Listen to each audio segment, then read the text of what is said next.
Now, remember, be gentle. Kind. Charming. Sweet. And when she opens the door, give her a dashing debonair smile. Come, show me the smile.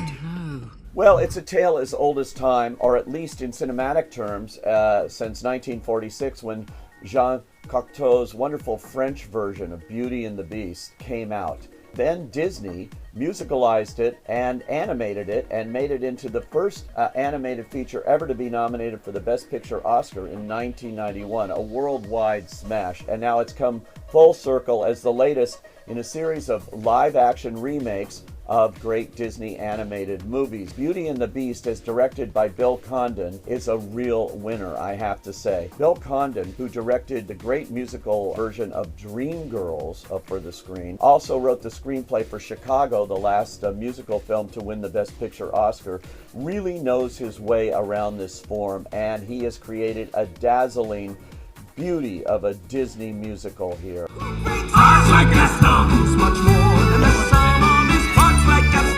As a specimen, yes, an intimidating. Gaston. Now, sure, it's familiar. It has all those great songs from Alan Menken, the late Howard Ashman, and Tim Rice. All those songs we know. Be Our Guest, which has been turned into a wild production number here, just as it was in the animated version. But to see it come to life here in this form is really something to behold. Condon really knows his musical history and movie musical history, and he brings that all to the table here. The characters are all here. There's Belle, of course, our leading young lady here who lives in this village with her father, played by Kevin Kline. He gets into a bit of trouble, winds up being held by the Beast. Now, the Beast was a handsome young prince who was cursed by a sorceress passing through town and banished essentially to live alone in his castle, full of self-loathing and doubt. But he does wind up with Belle's father there. She comes to right that wrong and winds up switching places, so she becomes the captive there for the Beast. Their relationship is very tenuous, obviously, at first, but we all know where it leads into this very kind of romantic encounter. It reminded me a bit of The King and I in that sense, and it's got other winks to other musicals. At one point, where Belle is running up a hill, I thought she was going to twirl around and start singing The Sound of Music.